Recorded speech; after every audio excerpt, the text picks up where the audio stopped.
గత 20 ఏళ్లుగా రాజ్ ట్రస్ట్ ద్వారా అనేక మంది పేద ప్రజలకు పుస్తకాలు, వితంతు మహిళలకు కుట్టు మిషన్లు ట్రైనింగ్ ఇచ్చి కుట్టు మిషన్లు పంపిణీ, అనేక మంది వృద్ధులకు పెన్షన్ ఇస్తూ అవయవ దానంపై అవగాహన కల్పిస్తున్నామని రాజ్ ట్రస్ట్ అధ్యక్షులు గంటా రాజ్ కుమార్ అన్నారు.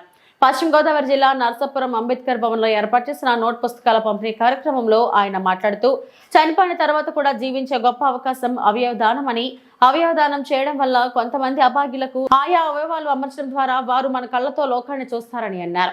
గత 20 ఏళ్లుగా అనేక మందికి అవయవదానంపై అవగాహన కల్పిస్తూ 4500 మంది సన్నిహితులతో అవయవదానం చేసేందుకు రిజిస్ట్రేషన్ చేయించినట్లు ఆయన తెలిపారు. రానున్న రోజుల్లో రాజ్ ట్రస్ట్ ఆధ్వర్యంలో కుట్టు మిషన్లు సెంటర్ ఏర్పాటు చేసి పేద మహిళలకు ట్రైనింగ్ ఇచ్చి కుట్టు మిషన్లు పంపిణీ చేస్తామని, సేవా కార్యక్రమాలు మరింత విస్తృతం చేస్తామని ఆయన తెలిపారు. ఈ కార్యక్రమంలో నర్సాపురం మండల ఎంపీపీ మైలాబత్తుల సోని, పలువురు దళిత సంఘాల నాయకులు పాల్గొన్నారు.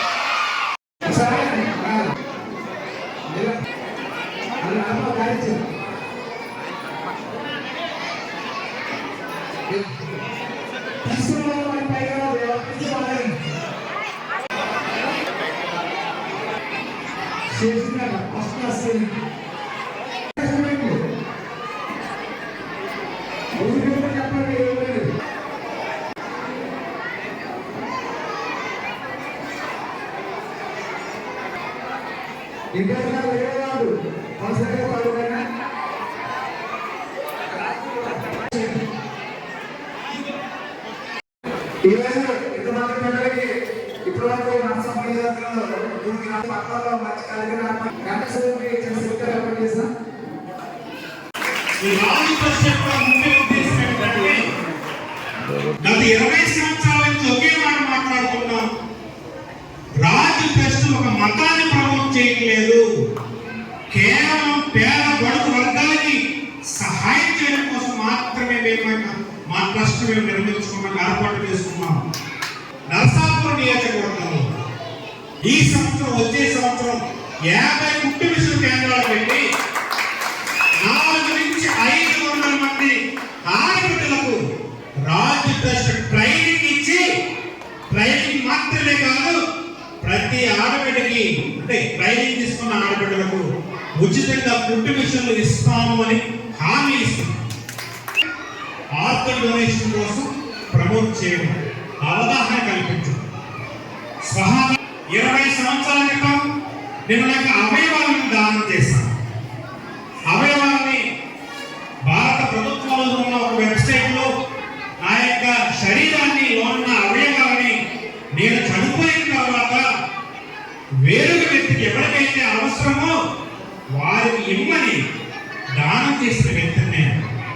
20 సంవత్సరాల నుండి ఈ యొక్క అవయవ దానంపై అవగాహన కల్పిస్తూ 14 రాష్ట్రాల్లో అవయవ దానంపై డిబేట్ ప్రోగ్రాంలు పెట్టాము.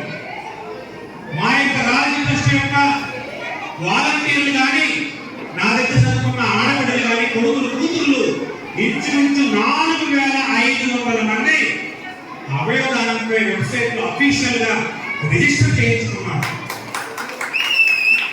4500 మంది దళితులు, పీడితులు, క్రైస్తవ బిడ్డలు ముందుకొచ్చి ఇన్స్పిరేషన్ తీసుకుని వాళ్ళు కూడా వెబ్సైట్లో అవయవదానాలు వాళ్ళు అఫీషియల్ వేయడం చాలా గర్వించదగ్గ విషయం. ఈ రాజ్ ట్రస్ట్ యొక్క ముఖ్య ఉద్దేశం ఏంటంటే, మిగిలిన జరుగుతున్న 15 సంవత్సరాల్లో, రాబోయే 15 సంవత్సరాల్లో ఇంచుమించు 50,000 మంది ఈ యొక్క ఆర్గన్ డొనేషన్ పై అవగాహన తీసుకుని 50,000 మంది దళిత, బహుజన, బడుగు వర్గాలు, క్రైస్తవ ఆడబిడ్డలు, మగపిల్లలు ఈ యొక్క ఆర్గన్ డొనేషన్ యొక్క వెబ్సైట్కి వెళ్ళి వాళ్ళకు ఆర్గన్ డొనేషన్ ఇవ్వమని చెప్పేసి పిలుపునివ్వడం జరిగింది. తప్పనిసరిగా నేను నమ్ముతున్నా, నా బిడ్డలు, దళిత, బహుజన, క్రైస్తవ బిడ్డలు తప్పనిసరిగా 50,000 మంది వాళ్ళు స్వచ్ఛందంగా ముందుకు వచ్చి వారి యొక్క అవయవాలు దానం చేస్తారని తప్పనిసరిగా నమ్ముతున్నాను. నేను అవయవ దానం చేస్తాను. ఒకవేళ నేను చనిపోతే నా బయలు ఇద్దరికి ఇస్తారు, నా కిడ్నీలు ఇద్దరికి ఇస్తారు, నా యొక్క లివరు ఈవెన్ చర్మం కూడా నేను దానం చేస్తాను. అవయవ దానం ప్రాణ సమానం. అవయవ దానం చేయడం వల్ల మనకు కలిసి వచ్చేది ఏంటంటే మనం చనిపోయిన తర్వాత కూడా 8 మంది బ్రతుకుతారు. ఎవరికైతే చూపు ఉండదో వాళ్ళు మన కళ్ళతో చూస్తారు. ఎవరైతే కిడ్నీ ప్రాబ్లమ్స్ తో ఉన్నారో ఇద్దరు మన కిడ్నీలు తీసుకుని ఇద్దరు బ్రతుకుతారు. ఎవరైతే ఆర్గన్స్ లేకుండా ఇబ్బంది పడుతున్నారో కొన్ని లక్షల మంది మన భారతదేశంలో అవయవాల కోసం వేచి ఉన్నారు. అవయవ దాతలు లేకుండా పోయారు. కనుక చెప్తుంది ఏంటంటే అవయవ దానం అనేది ప్రాణ సమానము. ఏ మతానికి సంబంధించింది కాదు. ఏ మతం కూడా అవయవ దానం